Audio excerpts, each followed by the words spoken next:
Olá, pessoas! Como estão para essa última videoaula do primeiro semestre de 2025, do Seminário de Filosofia Contemporânea e do nosso autor, o nosso querido Habermas. Uma temperatura bastante gelada aqui na Cidade do Doce, prof. bem agasalhada aqui, porque o frio é intenso, mas faz parte, né? Estamos no inverno, então é isso aí mesmo. E vamos lá agora para a nossa última videoaula. Como consta no nosso plano de ensino, a proposta é uma retomada sobre os principais conceitos deste pensador alemão, contemporâneo, como eu venho falando já para vocês em todas as videoaulas, né? Então, nós vimos um pouco desses conceitos da teoria do agir comunicativo, desenvolvida pelo Habermas e trabalhada por ele até hoje, onde esta teoria, então, representa uma das mais significativas tentativas de compreender as formas de interação social em sociedades complexas, marcadas tanto por dinâmicas comunicativas quanto por estruturas de poder e de mercado. O Habermas, então, ele busca superar a visão de uma razão instrumental, como nós vimos, né, e propõe um conceito, né, um conceito ampliado de racionalidade que se manifesta na comunicação orientada pelo entendimento mútuo entre os sujeitos participantes do contexto. A ação comunicativa, então, ela é o centro da teoria do Habermas, né, ela é o centro da teoria, está a ideia de ação comunicativa, no centro da teoria dele, no centro do pensamento dele, está a ideia, então, de ação comunicativa, que trata, então, de uma forma de interação no qual os participantes buscam, através do diálogo, como eu costumo dizer, mediados pela linguagem, alcançar a compreensão entre eles, né, e o consenso, o acordo racional. A ação comunicativa, ela se opõe à ação estratégica, em que o indivíduo tenta influenciar outro, né? Ele tenta influenciar outro. Eu tinha esquecido de passar os slides, eu fiz os slides e esqueci de passar. Bom, então, na ação estratégica, o indivíduo ele tenta, então, influenciar o outro, né? Visando os seus próprios objetivos. E utilizando a linguagem como meio de manipulação e não como veículo de entendimento. Essa é a grande diferença, tá?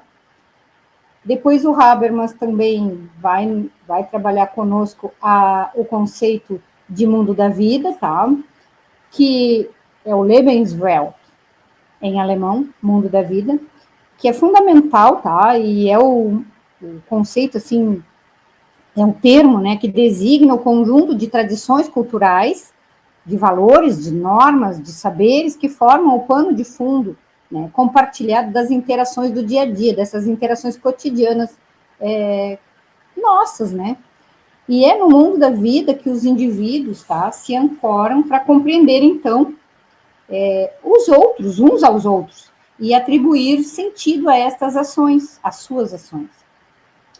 O mundo da vida, gente, é o espaço onde os significados sociais são produzidos e também são reproduzidos. Bom, um outro conceito também apontado por Habermas, que está relacionado ao sistema, né? E o sistema, em contraste com o mundo da vida, é definido pelo Habermas, conceituado pelo Habermas, quando ele quer se referir às esferas sociais estruturadas, tá?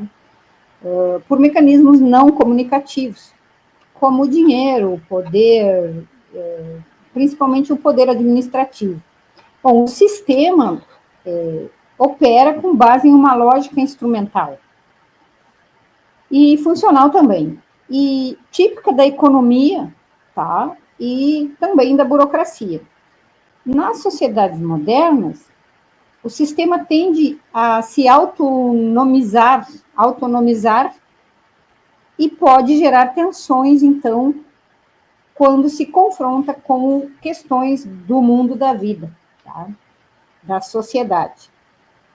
Então, o sistema é uma pedra no nosso caminho, na nossa vida, vamos dizer assim. Lembram também que nós falamos de algo muito importante na teoria do Habermas e na teoria da ação comunicativa, que são as pretensões de validade, e o Habermas afirma que todo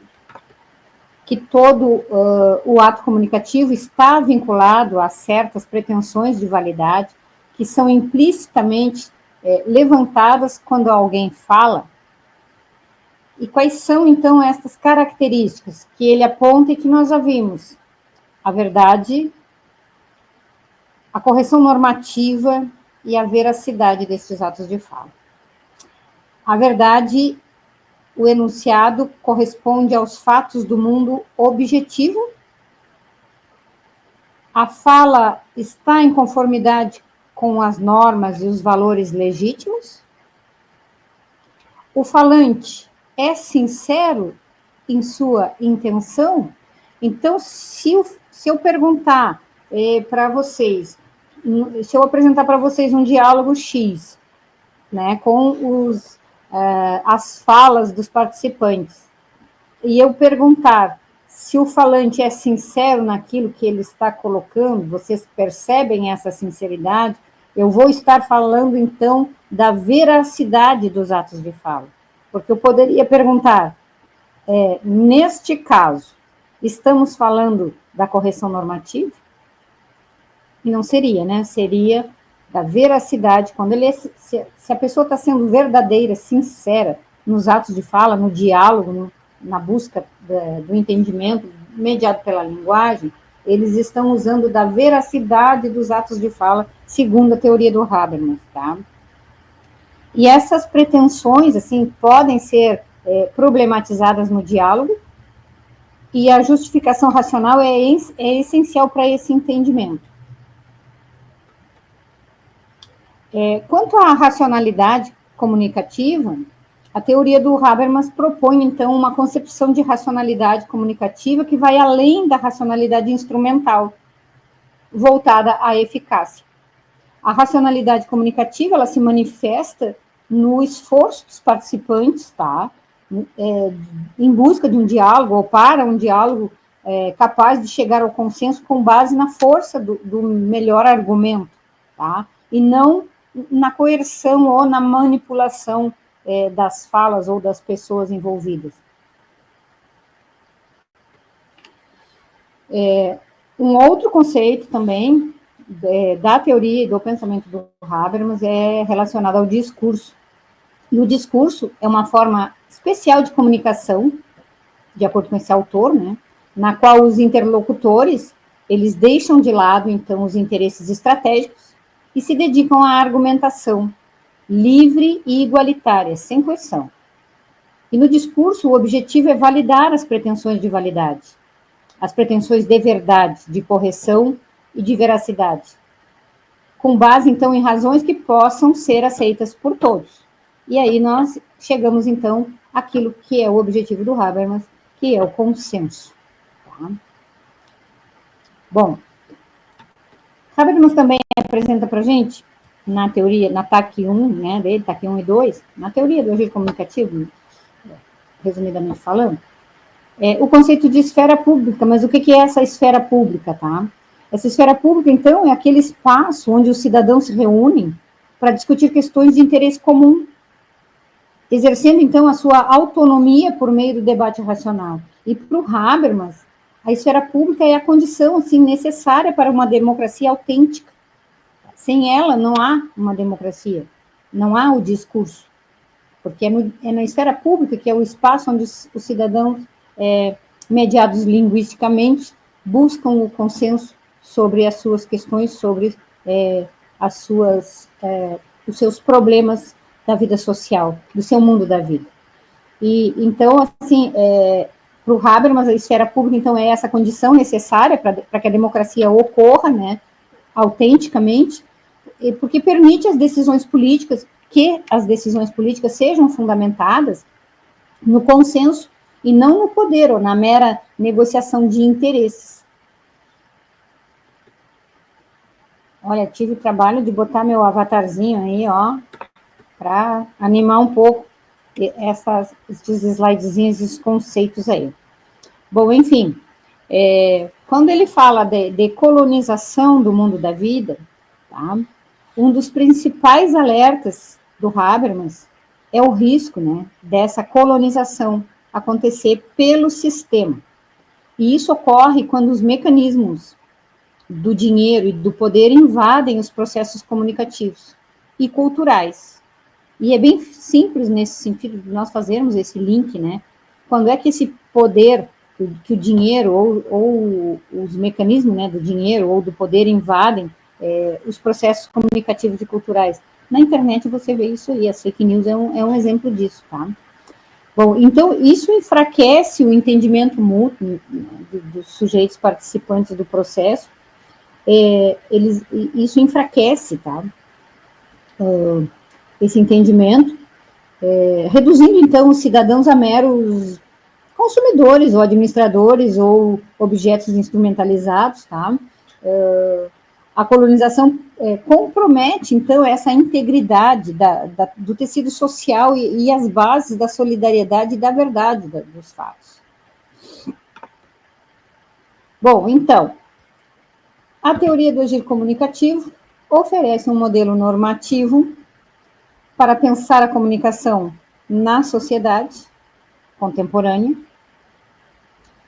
inspira reflexões sobre a democracia, uma democracia participativa, onde todos têm o direito de participar, de deliberar, né?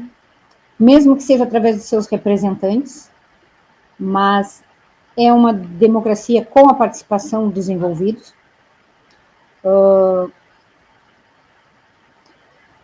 Bom, então esta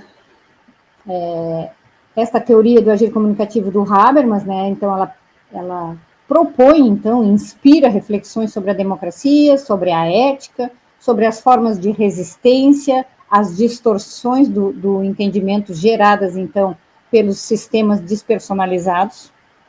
E ao colocar a linguagem e o diálogo no centro da vida social, o Habermas, então, aponta caminhos para as práticas mais justas e inclusivas, tá? Acredito que esses sejam os principais conceitos trabalhados pelo Habermas, que nós precisamos termos claro o entendimento. Não vejo como nada difícil de ser entendido, e o que ele busca, nós estamos há 15 videoaulas falando sobre estas coisas, acredito que vocês tenham conseguido assimilar bastante sobre o pensamento do Habermas e no que pode contribuir para o mundo da vida hoje, contemporâneo nosso, estes conceitos desenvolvidos por este autor. Eu me despeço, então, aqui de vocês, mas antes eu quero dizer que a avaliação não é nada difícil, tá?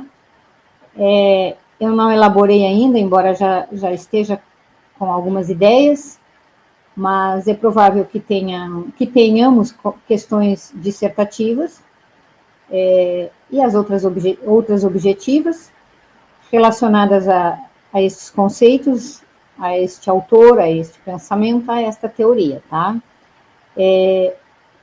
A aplicabilidade desses conceitos ou da teoria do Habermas em questões conflitantes da nossa sociedade certamente será pauta, né? Será questão de avaliação. Mas eu tenho certeza que vocês não terão nenhum problema com isso, tá? Eu espero ter contribuído para a aquisição de algum conhecimento a mais e sempre deixando o meu agradecimento pelas participações, tá? Foi um prazer ter ministrado esse seminário com vocês. Estou à disposição. Se tiverem alguma dúvida, podem me escrever. Então, e até a nossa avaliação, que eu ainda não sei se vamos ter como ir até os polos para aplicar as provas presenciais. O professor Keberson ainda não me deu nenhuma afirmação quanto a isso, mas as provas ocorrerão, certamente, nas datas agendadas. Está bem? Então, foi um prazer. Resumidamente, vimos os conceitos do Habermas, e até então, uma próxima oportunidade, tá? Que venhamos nos encontrar, e um bom segundo semestre para vocês. Tchau, tchau.